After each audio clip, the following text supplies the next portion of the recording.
అపోస్తలుల కార్యములు 2వ అధ్యాయం 15వ వచనములో, అదే 2వ అధ్యాయం 18వ వచనంలో మనకు కనిపిస్తుంది. ఎవరైనా చదువుతారా?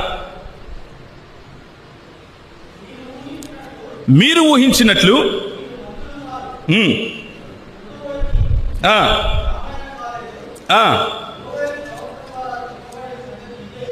23వ వచనానికి వెళ్ళిపోదాం డైరెక్ట్గా. ఇక్కడ ఏం జరుగుతుంది అంటే, నేను ఎందుకు ఆ వచనం చదవమని చెప్పాను అంటే, సందర్భాన్ని అర్థం చేసుకోవాలి అని చెప్పి. యేసు ప్రభువు మరణించాడు. యేసు ప్రభువు మరణించి తిరిగి లేచిన తర్వాత ఆయన ఒక మాట చెప్పాడు హవారీయులకు, లేకపోతే ఆయనను అనుసరించే క్రైస్తవులు అని తరువాత పిలువబడినటువంటి శిష్యులకు. ఏమని చెప్తున్నాడు అంటే, మీరు ఇచ్చటనే యెరూషలేములోనే వేచి ఉండండి, మీపైన పరిశుద్ధాత్ముడు తన ప్రత్యక్షతను, తన కుమ్మరిస్తాడు. ఆ తరువాత మీరు యూదయలోను యెరూషలేములోను భూ దిగంతముల వరకు నాకు సాక్షులుగా ఉంటారు అని చెప్పాడు.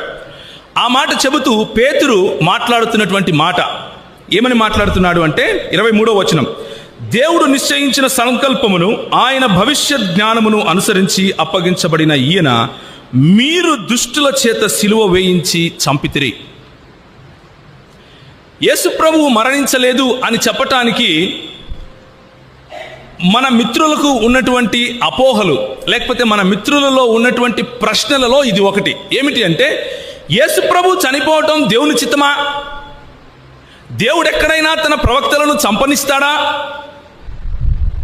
దేవుడెక్కడైనా తనను నమ్మిన వారిని చస్తూ ఉంటే చూస్తూ ఉంటాడా అన్నటువంటి ప్రశ్న. అయితే నిజానికి వారు ఆ మాటను చెబుతూ ఏం చెప్తారు అంటే, ఇది ఎవరి చిత్తము?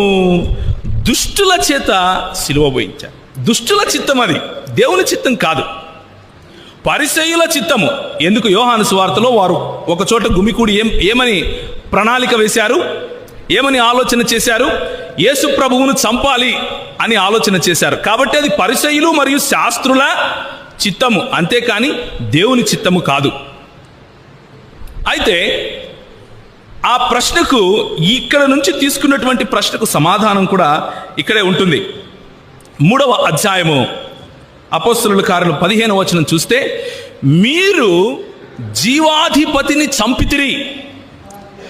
మీరు జీవాధిపతిని చంపితిరి. ఇక్కడ జీవాధిపతి ఎవరు?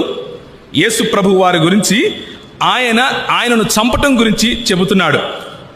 దేవుడు ఆయనను మృతులలో నుండి లేపెను అని అంటున్నాడు.